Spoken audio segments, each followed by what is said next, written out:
Bam! Welcome to the Real Talk Sports Show. I am your host, the Minister, Jonathan Simmons, and we thank God for those of you who tune in to watch us here on the Real Talk Sports Show.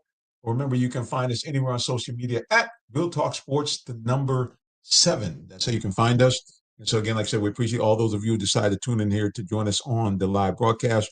Remember, it's not final. I got my stream still going from high school football, but the bottom line is that we are like I said, again, we are here live in the building, and we are going to talk a little sports tonight.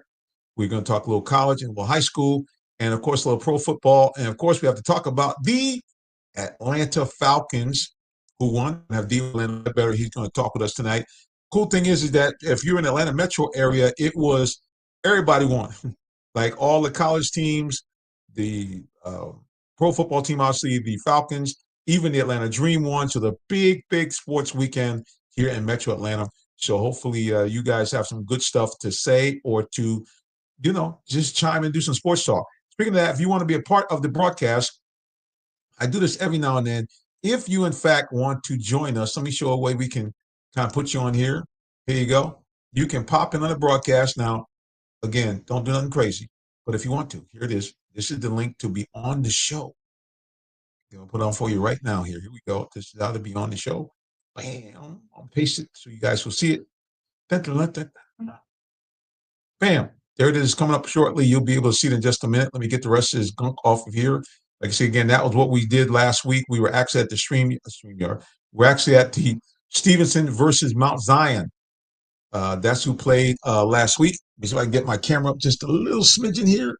There we go. My camera up there. There we go, a little bit more centered there so we can see what's cooking. But yeah, at the end of the day, we were at Stevenson versus Mount Zion. Great game played by both teams. It was must-see TV, and it was an outstanding game that Stevenson won at the end. 22-17 was the final in that ball game.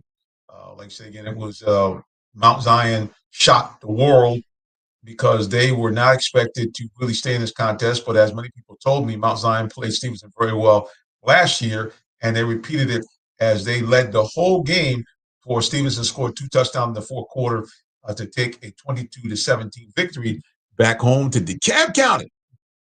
And that was what we saw here in local high school football. But let's do this. Let's go ahead and talk a little college football. Listen, I predicted this. I told everybody to watch out for the Georgia Tech Yellow Jackets.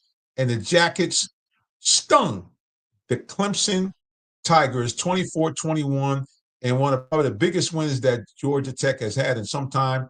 When I say big, not just because it was a shocker, but because this has put them back in the mix, in the conversation. What I told everybody may happen. I believe Georgia Tech is a playoff team this year. I believe just based on what I saw last year, the way they played extremely well against Notre Dame here in Atlanta. And the only reason why the game wasn't closer and then Notre Dame kind of pulled away in the second half was because Georgia Tech star quarterback did not play. As you can see, for those of you who watched Georgia Tech in these first 2 games, Mr. Haynes King is the truth. And as a matter of fact, I'm going to go on a limb and say something else. If he continues to play at this level, he's going to be a Heisman Trophy candidate. That's right. I said it. The first really big, major Heisman Trophy candidate from Georgia Tech since Megatron played. And really, I think a guy that has the ability to even get in the top 5, depending on how far Georgia Tech goes. So, yes, that's right. I'm out on a limb. That's right. The minister says Georgia Tech will be in the playoffs and may have a Heisman Trophy candidate. Well, look, guys, as you know, we like to bring some great people on our show. We have a gentleman that's doing some really wonderful things here in the nonprofit space with youth and sports. He's a good friend of the show, Mr. Barry Brown. He has a tremendous manual out called the Student Athlete Playbook. Well, that's enough of that. Let me just bring him onto the stage. Barry Brown, welcome back to the Real Talk Sports Show. What's going on, sir? Yes, sir. Good evening, Mr. Minister Jonathan Simmons. I just love saying that, But thank you. It rolls off the tongue. It kind of comes right off real smooth. I like the way you do it. Just rolls off. That's right. Yes, sir. Yes, sir. Yes, sir. But how you doing today? Hey, man, no complaints. Thank you, like I said, for popping and joining us. Like I said, I know you got a busy schedule yourself, a lot going on. So we always appreciate, man, when you can drop in here and hang out with us here for a little bit on the Real Talk Sports Show. But I'm doing pretty good. No complaints.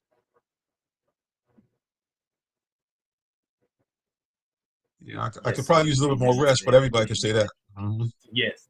Right. So There you go. There's your mic. I lost your mic for a second. There you go. You're back. Okay. that's right. Absolutely. Everybody. There you go. Yeah, this my other browser start kicking on a Zaxby's Oh commercial. yeah, I'm bro. like, what is going on? But that's what happens Yeah, when man, you're we do doing all the live time. stuff. No, listen, I tell everybody, people, a lot of times people go, man, what be happening on your broadcast? I said, we live.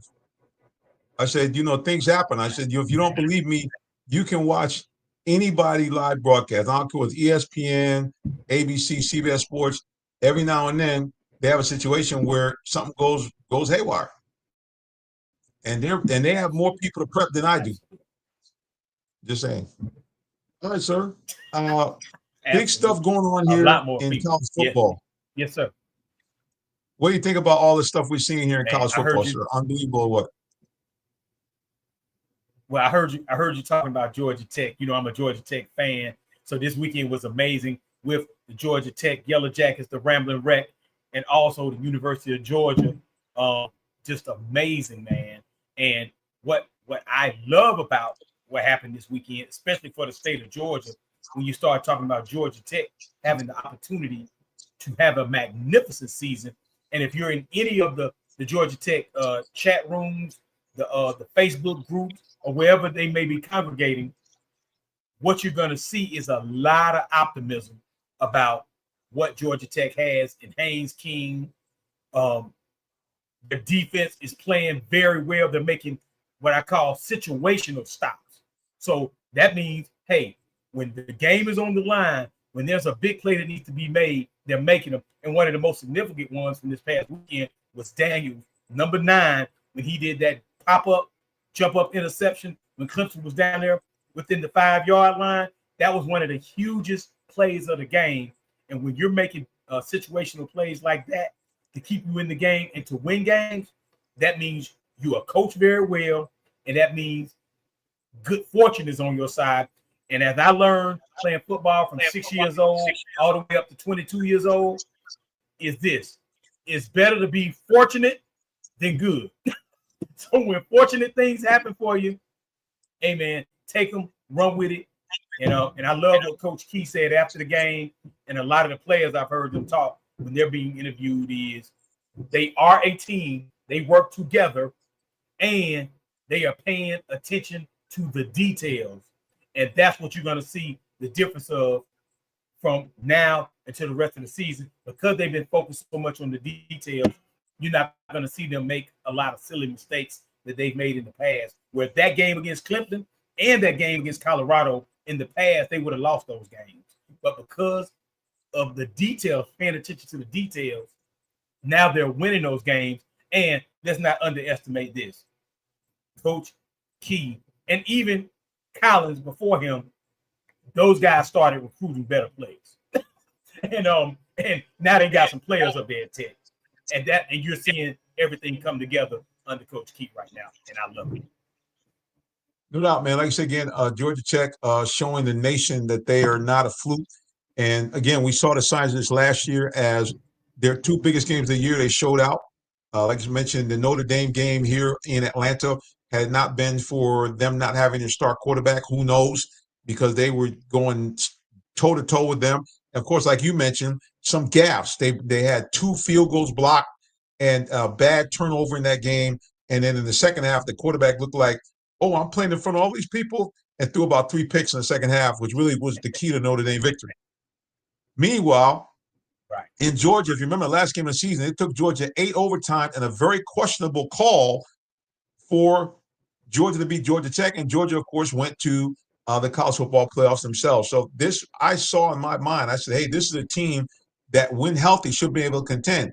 And as I mentioned, why would Haynes King be a Heisman Trophy candidate? Because of stats like this: 20 of 26, 211 yards against Clemson. Oh, by the way, 25 carries for 103 yards, a total of 314 yards of total offense against one of the better defenses in the nation. And really, he basically put the team on his back and carried them to a big victory. So, yeah, I just think that Georgia Tech is a team that you got to watch.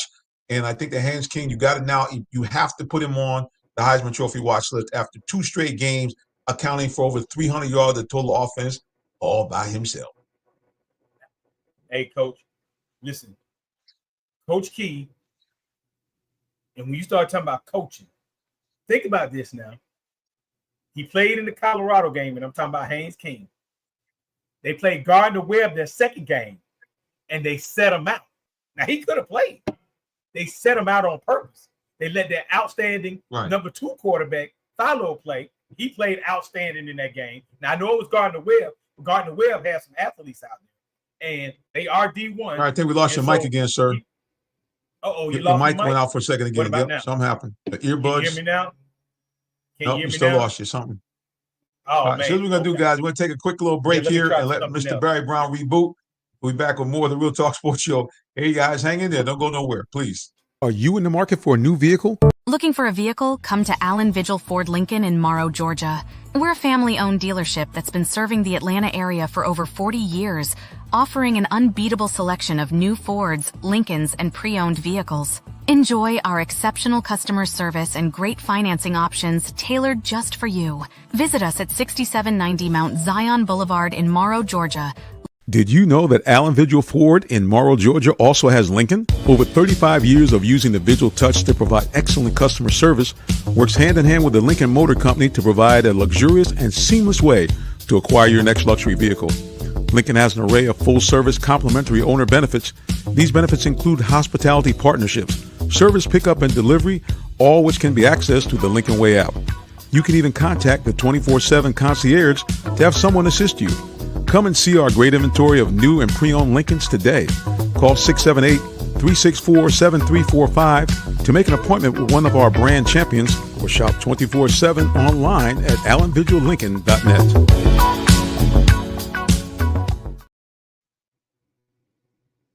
All right, we're back here at the Real Talk Sports Show. It might be actually my browser that's having the problem because I don't know if you guys can hear me, but yeah, it might be my browser because I cannot even hear our commercials playing, so I might have to do a reboot. Barry Brown, say a few words for me, see if I can pick you up on the microphone. Let's see if we can hear you. We'll give you another shot here and see if I can hear you okay. If not, we might have to take another time out. I might have to change browsers. Go ahead, say a few words for us, Mr. Barry Brown. I think Barry can't hear me either. Okay, well, here's what we're going to do, guys. We're going to reboot this here one more time. I'm going to change my browser. You're watching Real Talk Sports Show, and we're going to change this browser and see if we can come up with something that'll work out for us. All right, guys, stay cool. We got Coach Robinson from Drew in the green room as well. So everybody just hang out, and we're going to reboot our browser and see if we can be back with more of the shows. Stay tuned.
Talk sports in the building. Can you hear me now? Hopefully you can hear me better now, Jonathan.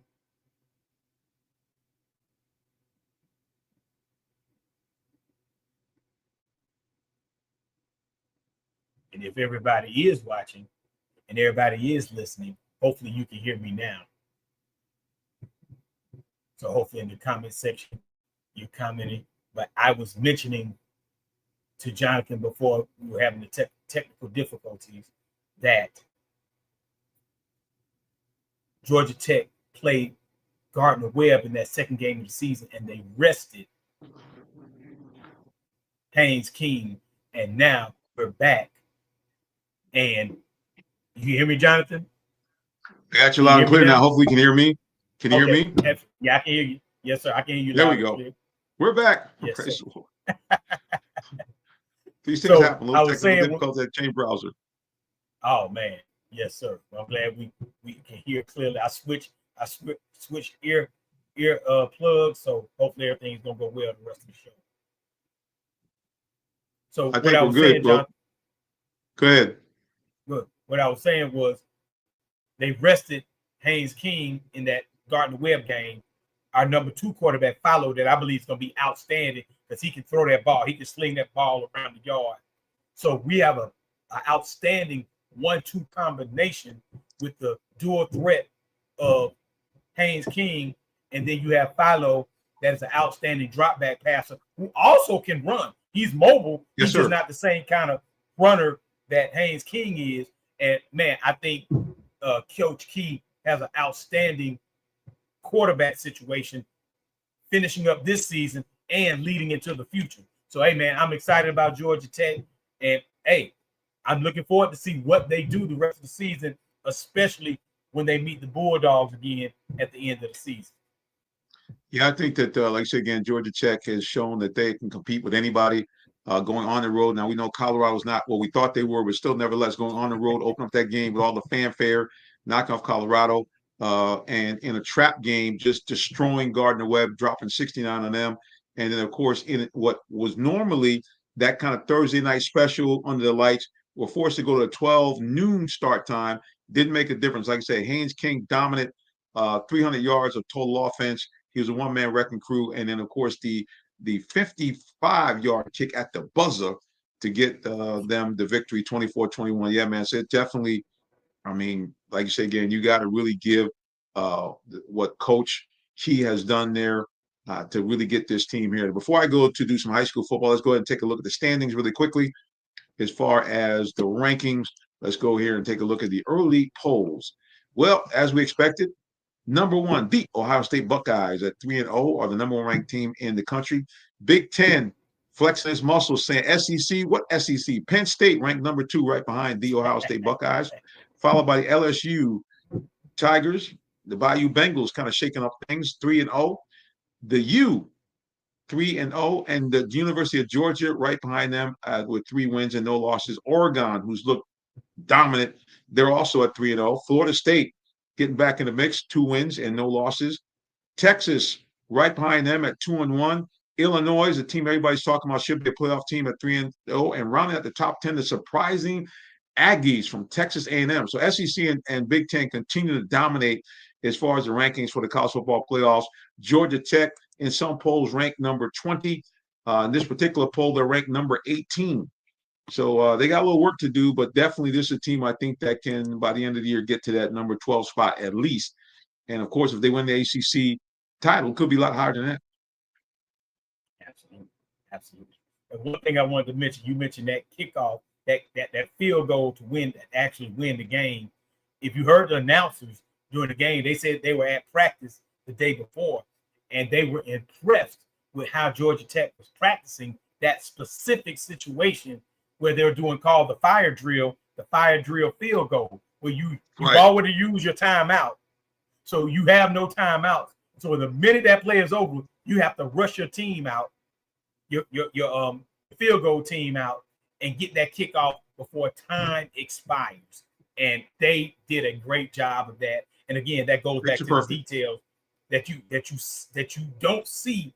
You don't see it. You don't see how they prepare for the game, but you can see it executed in the game. And that's when you know the coach and the whole coaching staff has the team prepared each and every Saturday or Thursday night or Friday night. Now, whenever they play. Whenever you play it, you're surely right. Well, speaking of coaches, we have a coach from right here in Clayton County. He is over at Drew High School, and he was nice enough to leave practice and say, I'll find a spot to come on your show. Coach Steve Robinson is in the building. Coach Rob, welcome to our show.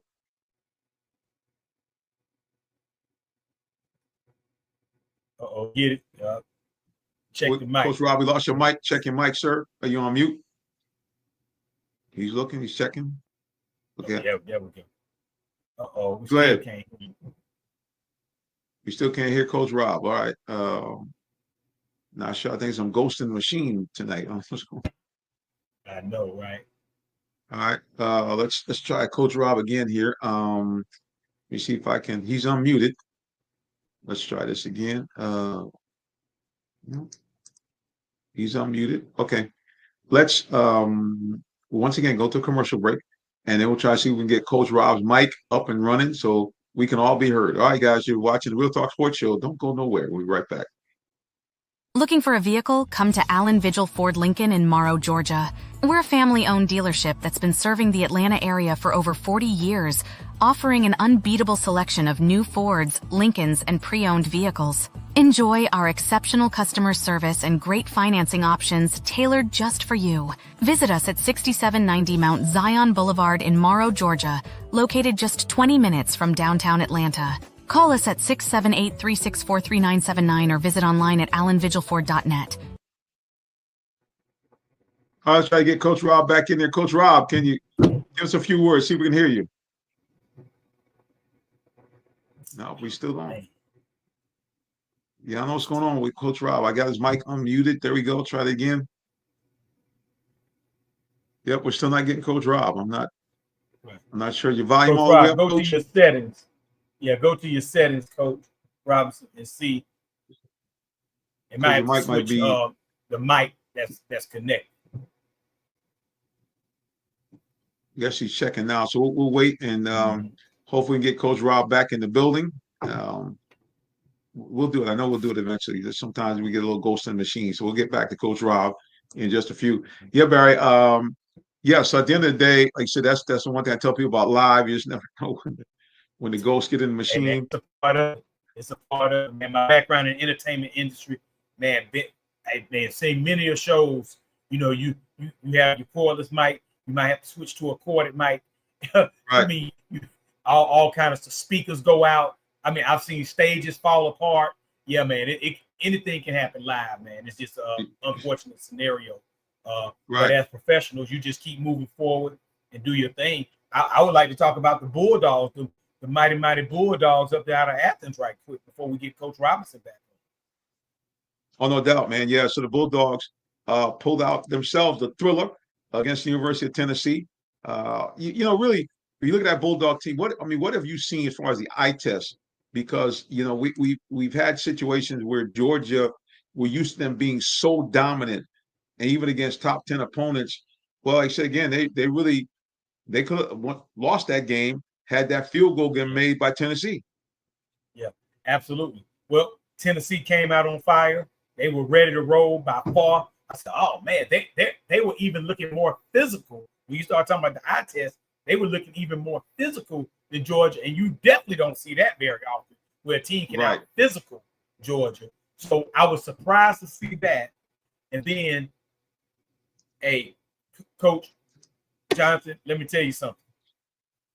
One thing I know about football, one thing I know about sports in general, once you have a reputation and you might have lost the players that you had when you were just absolutely dominant those two national championship seasons when they had unbelievable defenses. Teams still remember that. And the mindset is, what I saw in that game against Tennessee this past weekend, you saw one team in Tennessee that said, oh, wait a minute, we're not supposed to win this game. And then you saw the mindset of Georgia say, hey man, we always win. Right. Yeah. That's how we do it. So yeah. So that's what I saw when you start talking about the eye test. It was a mindset that shifted where Tennessee did not believe they were supposed to win, and Georgia say, hey, we always win. And that looked like it was the difference in confidence down the stretch.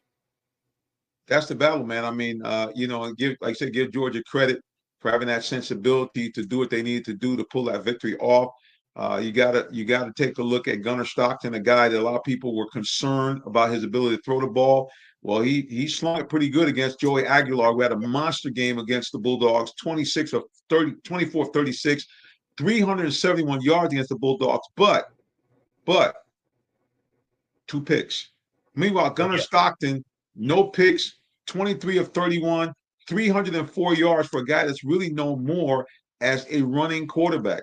So kudos to Stockton. Speaking of running, didn't do much, 13 rushes for 36 yards, but a critical touchdown and a conversion on a fourth down. So especially that unbelievable pass he threw on fourth down to really help this Bulldog team go to victory. Got to give a big shout out to Gunnar Stockton. We're going to try to see if we can get Coach Rob back in the building, see if we got a mic.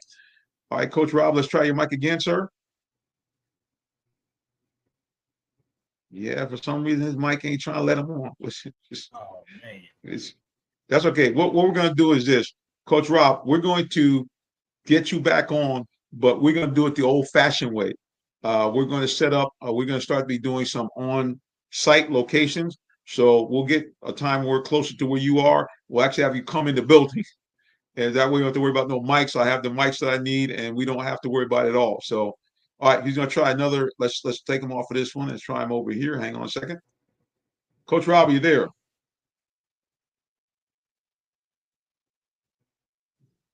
Yeah, I'm not sure. We still don't have him. I'll go back to the other Coach Rob here. Yep, he's. No, check that stereo, Coach Rob. Asking to check the stereo, like the mics. It might say real talk mic, and then it might say stereo mic. Check the different mics. Coach Robinson to see if it switches up. He's checking right now. Volume. So like I said, your volume all the way up, sir? Yep, he said he got everything good to go. Yeah. But like I said, here's the bottom line. And for those of you who are watching here from Drew, we're going to make sure we get Coach on here. We're going to do an actual live. So we don't have to worry about microphones and all that kind of stuff. I'll be able to monitor all that stuff there. So, Coach, man, we appreciate you, at least trying to come on. But we're going to go ahead and reboot and get you squared away to come back on in a live situation where we'll have full control of the microphones, all that kind of good stuff for you. So we appreciate you, man, and we'll get you back on real soon. That was our man, Coach Rob, from over there at Charles Drew. Appreciate you. Yeah, shout out to Charles Drew High School, man. They Coach, I was going to tell you, they have an amazing situation over there because I don't know if you knew recently, they were featured on Channel 2 News over there with a male teacher. Their male teacher, black male teacher ratio is outstanding compared to other schools in Clayton County and Fulton County, DeKalb. Man, so shout out to Drew High School for making a difference with their young people by making sure they have some black male teachers in that building. To show that, hey, man, education matters, character matters, man, and we need more men in the profession of education. And shout out to Drew High School on that, and we look forward to having Coach Robinson on the show by fall. Yeah, and again, for those of you who are watching, we don't want to.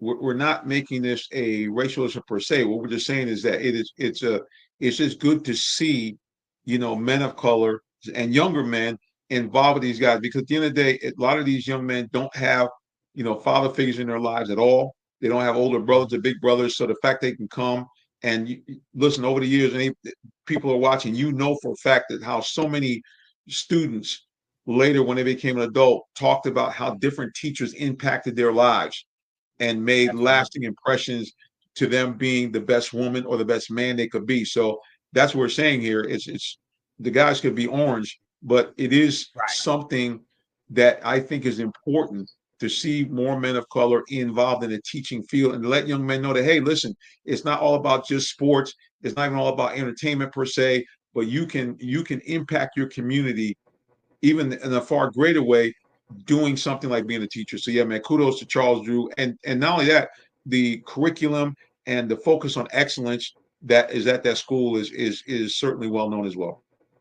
Absolutely. Yes, sir. Yeah, man. So again, we look forward to having back on the show. We'll get all the bugs out and we'll get him the mic and be there and get him back on. So let's just finish up here with Georgia. Like I say again, and you hit it on the head. Georgia just was able to pull out and do what was necessary at the end of that ball game because, Georgia was trailing after the first quarter. They were getting spanked. They were down 21-7 after the end of the first quarter. And we never see a Bulldog team go down double digits that early. It was just Tennessee came out, that old song, Great Balls of Fire. That's how they came out.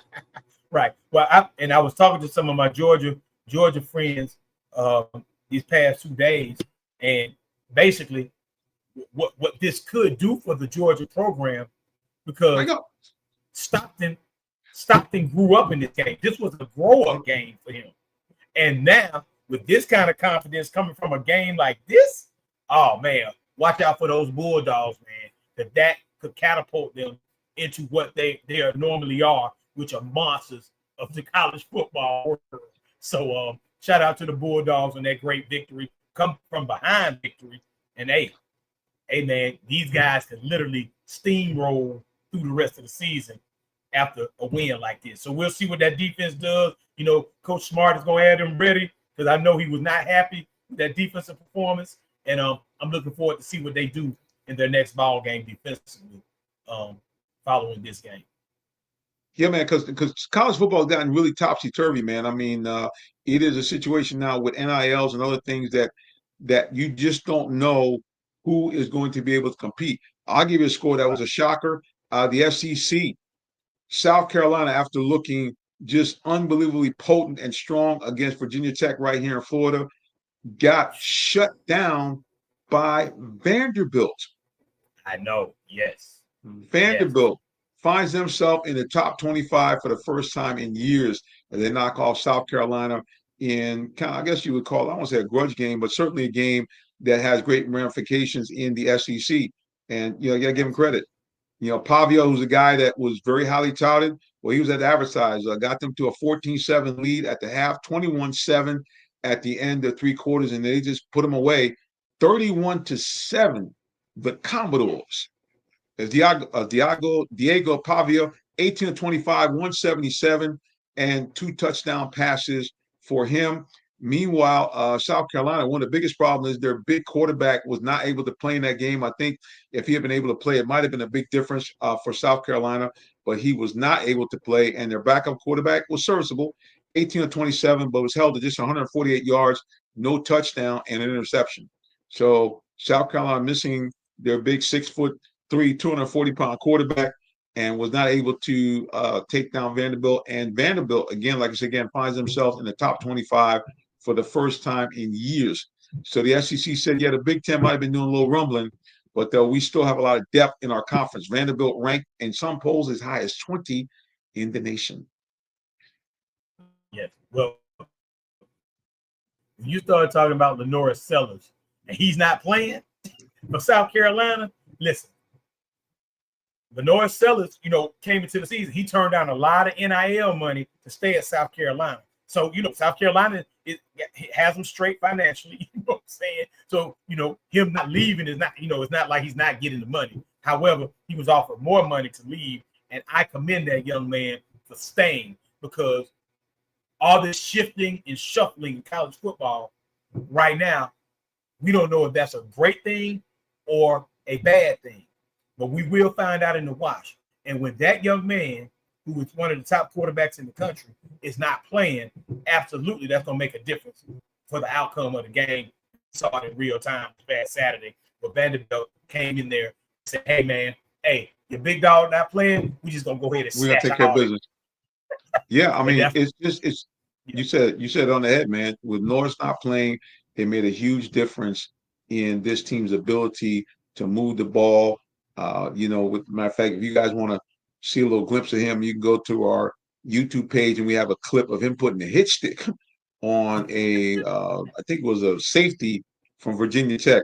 Yeah, he's a big man, powerful, big arm, and can really pound that ball. And without him being there, it's very much like Haynes King with Georgia Tech. Right. Without having kind of your all-everything player, it makes them a completely different team. We don't take anything away from Vanderbilt, but the realities are that game goes completely differently if LaNorris Sellers in that game. Absolutely. Hands bottom line. So hopefully he gets back on the field sooner than later, and South Carolina can get back on track where they were predicted to have a good season this year. So we'll see. Right. Yeah, like I said, that's certainly a stumbling block. But again, here's the thing that's so interesting about these games. It really kind of depends on when you play a team and kind of how they're ranked. So even though, they lose this game, Vanderbilt is going to show at the time as a top 20 ranked team. and you're playing without your star quarterback. So if South Carolina can come back and, maybe lose maybe one more game, I don't know if they play Georgia this year, and find themselves at 9-3, they could still be in the hunt like they were last year to be a playoff team. Absolutely. Yeah, they were right there on the verge. So this all depends on right how there on the verge. The South Carolina Gamecocks. I can tell you, Barry, I don't know what is going on tonight, but I mean, the internet's going crazy. My browser is going crazy. I had to change browsers, but like I said, that's right. The show must go on. Yeah, the show. Hey, the show must go on. Absolutely. Must go on. Yep. Right. We're not playing around with you people. It must go on. Like I said, man, now we're going to talk some Falcons with D. Orlando Ledbetter. He's scheduled to come on probably about 7:40. We're going to take a quick break, really, really quick. And then we want to dive into the NFL. A lot of games, some teams starting off pretty good, and some other teams starting off, not so much. We'll be back with more of the Real Talk Sports Show in just a minute. Did you know that Allen Vigil Ford in Morrow, Georgia also has Lincoln? Over 35 years of using the Vigil Touch to provide excellent customer service, works hand in hand with the Lincoln Motor Company to provide a luxurious and seamless way to acquire your next luxury vehicle.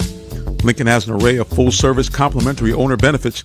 These benefits include hospitality partnerships, service pickup and delivery, all which can be accessed through the Lincoln Way app. You can even contact the 24/7 concierge to have someone assist you. Come and see our great inventory of new and pre-owned Lincolns today. Call 678-364-7345 to make an appointment with one of our brand champions or shop 24/7 online at allenvigillincoln.net. Hi guys, we're at the Clayton County.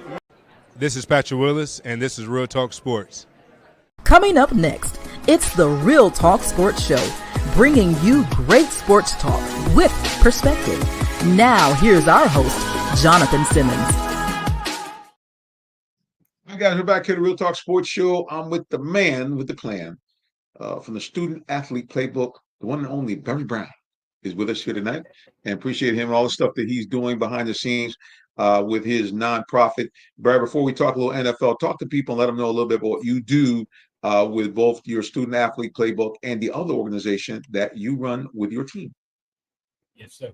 Well, the overall organization is called Youth Education and Sports, home of the Student Athlete Achievement Program, and our materials that we use starts with the Student Athlete Playbook, the Student Athlete Journal, and the Student Athlete Playbook Facilitator's Guide. So we work with young people, parents, educators, coaches, counselors, youth service providers, anyone that's making a positive difference in the community with young people. That's who we partner with. And we help these young people learn that no matter where they are right now in their lives, they have the ability to obtain the tools that allow them to develop in the person that they're destined to be. So we focus and teach them on how to use sports as a tool to accomplish the things they want to accomplish in life, and understanding that, hey, vision, goals, habits, focus, work ethic, and financial literacy are the pillars of success. So that is youth education and sports, the Student Athlete Playbook, and the Student Athlete Achievement Program.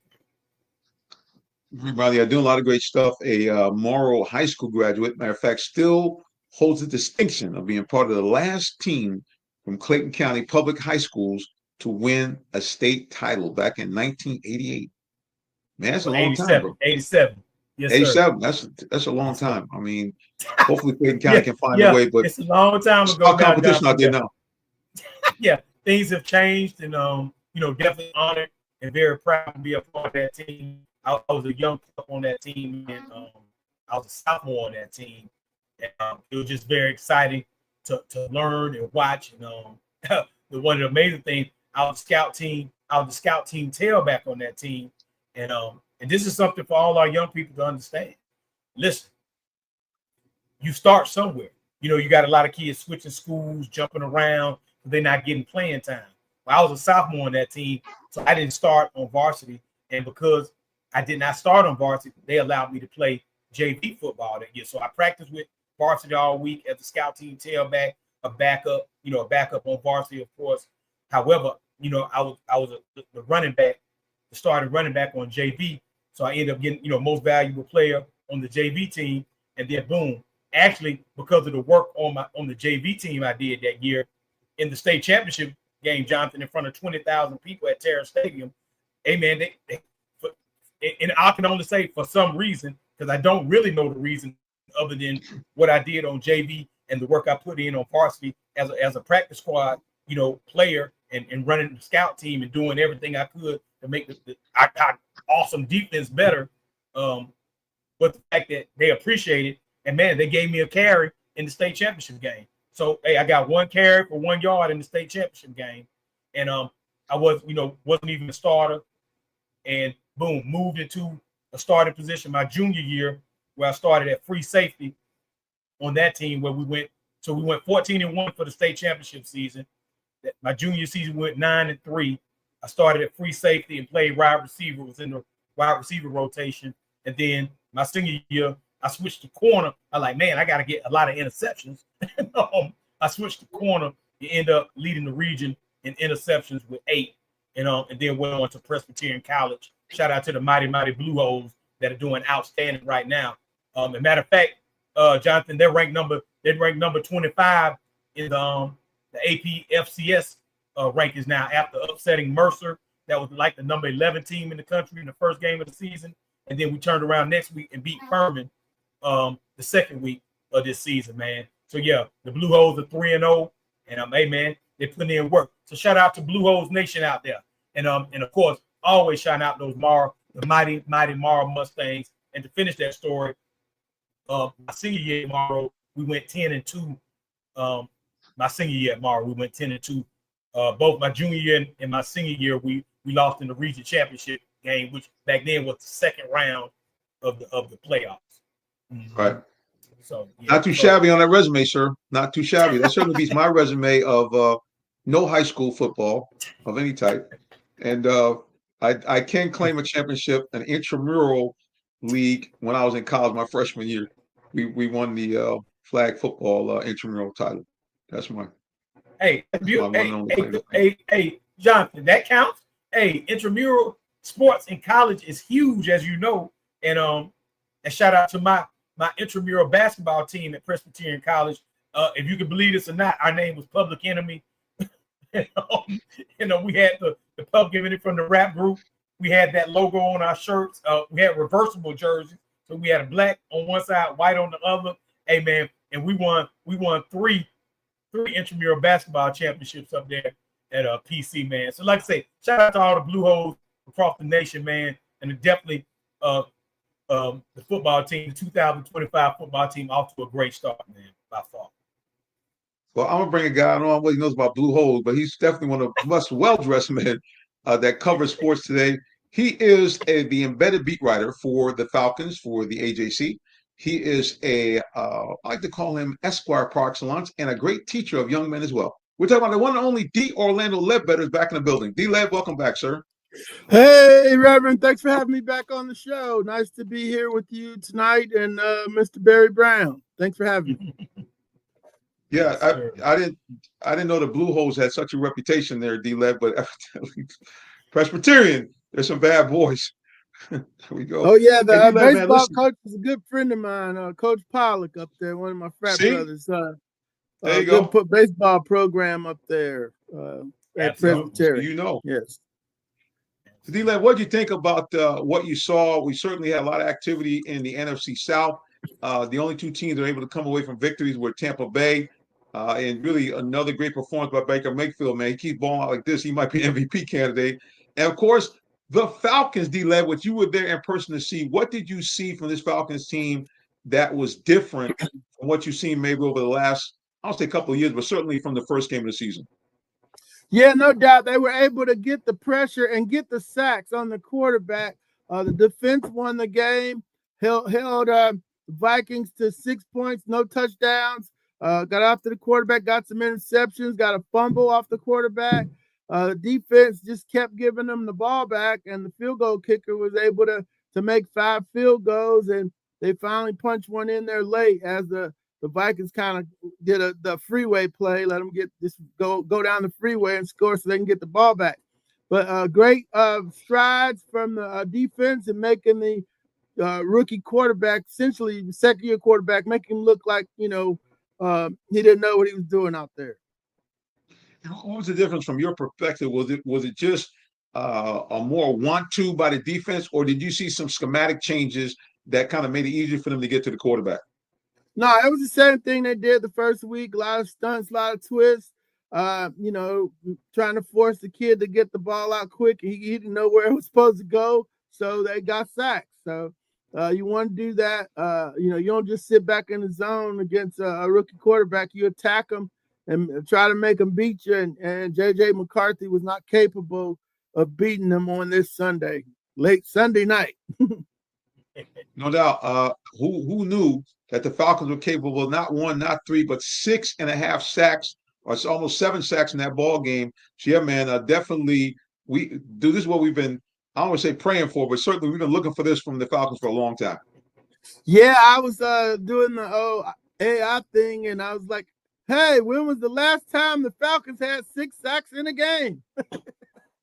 And that was 2018, Adrian Claiborne, when he got himself. 6 against the Cowboys by himself. Yeah, I was at that game, by himself. He just, I don't know what he ate before the game. I don't know what film that the Cowboys were watching, but they had no answer for him the entire game. Yeah, it was no doubt. Barry Brown. They had a third string. They had a third string tackle on him, and Coach Jason wouldn't give him any help. So yeah, it was a mismatch. Claiborne went to eat on it. Sorry about that. Really. He wore him out, but I couldn't believe it. I was after about the third sack. I said to myself, well, clearly you're gonna get some guys some help. Nope. Let him take a beating. Barry Brown, questions for Mr. D. Orlando Ledbetter, sir. Well, first of all, good to see you, sir. Always good to be on the show with you. That's first and foremost. One of my questions is, so going from 1 week to the next week, what were your thoughts after that first game? Did you see this coming from practice or anything? Did you see this outcome of this defensive performance on this week? Did you see that coming? No, we wrote about it. We the first week we knew it was going to be sloppy because they didn't play in the exhibition season. So you had Bijan dropping the ball twice. You had 5 interceptions drop. You had 2 or 3 missed sacks drop. So, between that for a week and the next week, they saw that on film, and the coach was like, hey, we can't have this, And so they didn't drop the interceptions. They caught them. They had the pressure. They didn't miss the quarterback. They sacked them. And then offensively, it was a little bit better operation, even though they stalled 4 times inside the red zone. You got to fix that. So, yeah, if you fix everything from the first game, you kind of saw it coming. But, you were worried a little bit because Minnesota had beat them so bad last year, 42-21, with Sam Darnold at the controls. So, but if you thought the J.J. McCarthy hype was real, you kind of knew that you thought it might be a game. But they made him look like a guy who was playing just his second game in the NFL. Right. Yeah, no doubt. Definitely a dominant performance there by the defense. And you're right. McCarthy seemed confused all day. Now, the thing that I was excited about is the return of the Falcons running game. What did you see? Again, same thing, D-Led. Was there something in the scheme or just was something they saw on film they could exploit Minnesota? Because, they were looking like, the Arthur Smith Falcons running the ball. Yeah, no doubt. They came out right away running it. Was held to 69 yards against Tampa Bay because Tampa Bay was whipping them up front. They got Vita Vea. They got Clancy, who's out now for the year. They got their stout up front. So they got, it ain't no holes to run. They took it to them. So they were challenged this week to get after it. And Minnesota's got some big boys up front too. Jonathan Allen and Hargraves from South Carolina State. Van Grinkle didn't play, but the kid here from Atlanta, from Hiram did, Grenard. So, but the Falcons handled those guys and opened up some holes. And, when they needed to run out the clock to win the game, they were able to do it. And, that's just a sign of a good football team when you could, run the ball when they know it's coming and you can inflict your will upon the defense. And the Falcons did it early with Bijan and then did it late with Tyler Algier. 218 yards on the ground for those Falcons. Bijan, $143. Stellar performance again by him. And then, of course, Tyler Algier, which I'm so happy that they found a way to get him the ball, because I think that 1-2 combination, or even sometimes, some guys are better against different teams. I think sometimes the Falcons take too long to realize that. Hey, if one guy's running the ball well, hey, go with the hot hand. But both of them were hot on Sunday night, so it didn't matter. Yeah, no doubt. You want to Detroit's got the best tandem out there right now, Jahmyr Gibbs and David Montgomery. And the Falcons got to start using their tandem a lot like the Lions do theirs. Yeah, because the Lions I don't know what happened in those negotiations between them and the Chicago's now head coach, but buddy, they put some bad mustard on them in the second half of that game. Yeah, and the crowd was getting after him, and then they asked Amon saying, "Ron, you talking about who left?" Yeah, I don't know what Coach Johnson did before he left, man, but Detroit sent a very bad message to him and the Bears. No doubt. Maybe they'd have been nicer if he left the division, but they took it to him and put his face in it there. Yeah, no doubt. Dropped the 50 spot on him. Yeah, man. I mean, it's crazy. I was like, and here's the thing. What's so amazing about that? The first quarter, I think, was only 7-0 or 10-3. I mean, so they really, like I said, in the second half, they were trying to send a message. No doubt. Also look at this team. Like I said, we saw some balance, but then we talk about the offense. What were some of the things that you saw that kind of stalled the offense where they couldn't, push through? Because 5 field goals, that's a lot of field goals. Yeah, well, Drake London and Mooney were back after injuries. They were basically decoys. So all you had available to you was, Drake went from 15 targets to 2. And then he got 2 in the fourth quarter. So, they really wasn't trying to throw it to him. And I could see when he was trying to block, he was trying to protect the shoulder a little bit. So, you already down, you down a receiver, basically. So, and then Minnesota did a good job of making them take the stuff underneath. And so that's what they did. They checked it down to Bijan and Kyle Pitts and moved it that way. They didn't put the ball in harm's way. And when they got in the short yardage situations, what I really liked is he got out of the pistol and went to I formation or a broken I and had a lead blocker for Algier on to the left a couple times, and Bijan one time, and then one time he gave Algier a 40 belly right up the middle to get the shortest place to the what's that whole saying, from the most direct point from A to B is the shortest distance. So That's right. They did that with the fullback. So that was good to see. I'm just figuring that they'll figure out the red zone along the way. If you got to win like this, and Brian Flores is a guy that made you be patient and take what he gave you, you didn't force it, you pulled out the win, you persevered, you won it the old-fashioned way, and so 9 times out of 10, that's going to be able to travel. So it was good. That's a good sign if they can continue to do that. Not have a letdown here against Carolina, which they should beat. And then, come in and beat Washington, and all of a sudden you got some momentum going into that bye week. And then when Buffalo comes in here, you really get to see, how you stack up against one of the AFC heavyweights. No doubt, man. The team, like you said, again, they definitely had a full game. Now, before I ask Mr. Barry Brown for a question for you, what is going to be the status for our former Pro Bowl kicker, Mr. Younghoe Koo? Yeah, they kept him on the roster. Parker Romo from Peachtree City came in, made 5 of 5 field goals. Something's wrong with, Koo has been missing for a while. He missed 9 last year. He missed 5 the year before that, 5 the year before that. He said nothing's wrong with him mentally, and that he's in a good place, and he corrected his mistakes. But then he started talking about the turf, and then he was laying on the ground. So I don't know if it's a thing where they, they're holding on to him and thinking like, hey, we maybe somebody will trade us something for him, and because it's a lot of kickers missing a lot of kicks around the league right now. So and then the other thing is another team, Cleveland or San Francisco, might come in and say, hey, we're taking Parker Romo off your practice squad. And then they got at that point, they got to say, no. We're moving them up, and nobody's going to carry two kickers. And at that point, you go ahead and cut Koo. So, they're playing a kind of cat and mouse personnel game. But, I mean, if Cleveland called today and said, hey, we want Parker Romo, then they got to move him up. And then or let him go.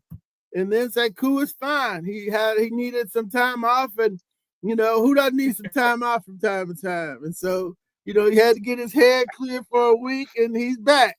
So if he comes back and starts missing again, then they're like, wait a minute, you let the guy go that made 5 in a row. So, yeah, I don't know what they're doing. But that's the only thing I can come up with today is that they are holding on to Koo, thinking they can get a 6 or 7 round pick off of San Francisco or somebody. And then they got their kicker sitting right there in the next room and say, hey, come on in. So that's the only thing I can think of. We got a question from social media. Morris Shields asked the question, can Pitts keep it going? Pitts had another decent game, not spectacular, but 4 receptions, 37 yards. So far this season, he's averaging around 9 yards per reception. Not unicorn-like, but typical, really close to what most tight ends do. So Morris Shields has the question, can Pitts kind of keep this thing going? We can rely on him to, at the end of the year, look up and maybe have between 80 to 100 receptions. Well, let's, he hasn't been able to sustain that over his career. He's had flashes here and there. They've seen it. That's the problem. Kevin Cougar, the tight end coach, said, hey, the problem is we've seen him play fast. Okay. Now we just need him to play fast all the time. So, and, he's motivated. He's highly motivated. They didn't give him a contract extension. He's in the last year of his rookie contract, making, $14 million or whatever it is, but pretty good little piece of change. So Kyle said whether he's a superstar or not, he might just be a very good tight end in the league. So whatever that is at the end of this year, they can keep him, or, that's why he's motivated to put together 16 games. The other thing, Reverend, people forget, he was 19 when he came here. So he's only 23. He was 20, turned 20 in London that first year. So what's happening is he's growing up.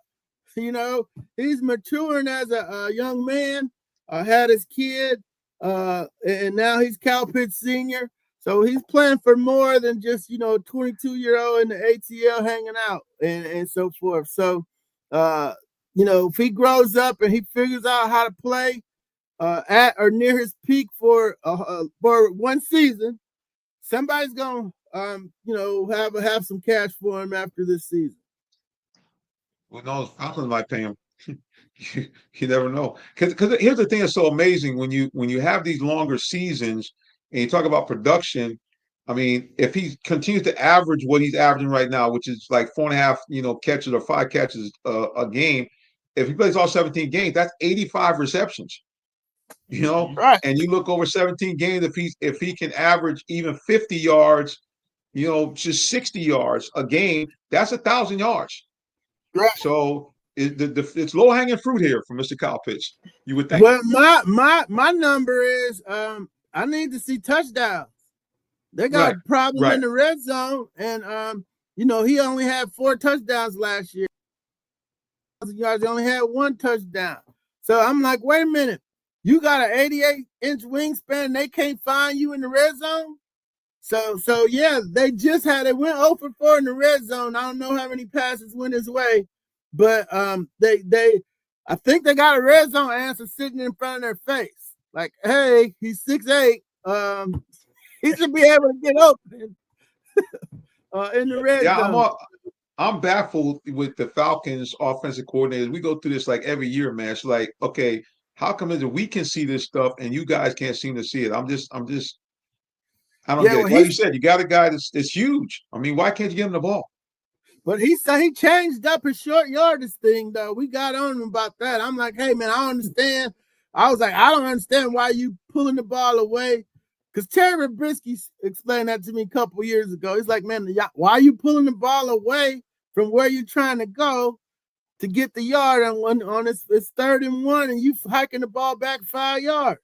Now you got to go 6 yards to get the 1. So, they acknowledged that they had to do something different in short yardage. He came out and did it. So, Kyle's a smart, Zach's a smart guy. I think he's going to figure out the red zone. And with Drake London and Kyle Pitts probably being the answers for him down there. Dal, you got 2 guys that have huge wingspans, big guys, and you would think that if the Falcons should just even like just routine stuff, pick plays, the fade, all those things should be all available to these guys with even a jump ball situation because they're bigger and stronger than most people are going to guard them. So, hopefully the Falcons will get into it. I can't believe it, man. Our time is wrapped up. Well, you know how we do it, guys. Before we let any of our guests go, we want to make sure that you know how to find out more about them before they go. So, you know how we do it. The Orlando Ledbetter, the floor is yours. Thank you, Reverend. You can find me on AJC.com, and my Twitter page is at DOrlandoAJC. And at the top of that, you can hit that first link that's pinned there and sign up for the Dirty Birds Dispatch newsletter that you'll get every Thursday morning in your inbox. All you got to do is leave your email there and get that 10 a.m. on Thursday so you know what's going on for the game that week. Thanks for having me, Reverend. Mr. D. Orlando Ledbetter. Until next time. Thank you, sir, and God bless. All right. God bless you. Yes, sir. All right, Mr. Barry Brown. We'll change the name. Yes, sir. But still, nevertheless, the floor is yours. Yes, sir. Well, always, thank you, Jonathan, for having me on. Always a pleasure. Always a lot of fun. And always a lot of great information that's given out and shared on here. So, hey, if you want to reach me, visit youtheducationandsports.org. That's youtheducationandsports.org. And we also invite you to check out our YouTube channel, youtube.com/@Student Athlete Playbook. We look forward to talking to you and helping our young people continue to grow and develop. And remember, character matters. That's Mr. Barry Brown. Thank you, sir. Until next week, we'll see you again. All right, guys, we're going to wrap it up here. Or maybe some of you don't know. You watch this show and say, why are they calling him the minister? That's because I'm actually a real life minister. That's right. So we're going to encourage you. I love sports. I shouldn't say I love them. I like sports a lot. I know you do. But, it's bigger things out there than just sports. And, of course, that's about your life and your soul. That's right. You have one. And that's the most important thing that you have. So I'm going to tell you here right now, if you do not know the Lord Jesus Christ, your personal Savior, please, ma'am, please, sir, I implore you, get to know him today.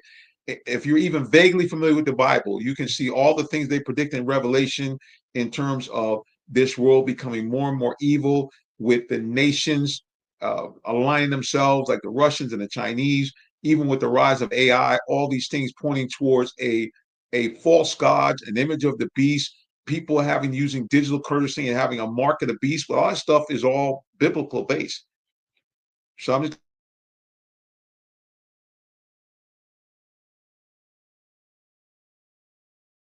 going to tell you, if you don't know Lord Jesus Christ, your personal Savior, you got to know him today.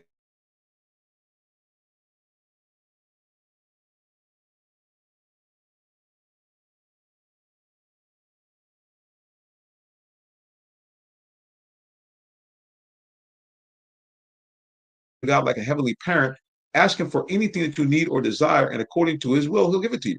And when you die, as I just mentioned, go to that wonderful, spectacular, happy place called heaven. There's none of the following: no more pain, no pandemic, no bad people anywhere. You never get old, you never die, you never cry. And now you get to see God face to face and Jesus Christ and all the people of love. You avoid that nasty place called hell, where all the things I just mentioned won't be there. It's dark, it's fiery, it's painful, it's dreary. You're locked up with the devil and all his demonic hosts, all the worst people ever to walk the earth. But most of all, you cut off from God, Jesus Christ, and all the people of love forever and a day. I don't know about you, but I like option number one instead of option number two.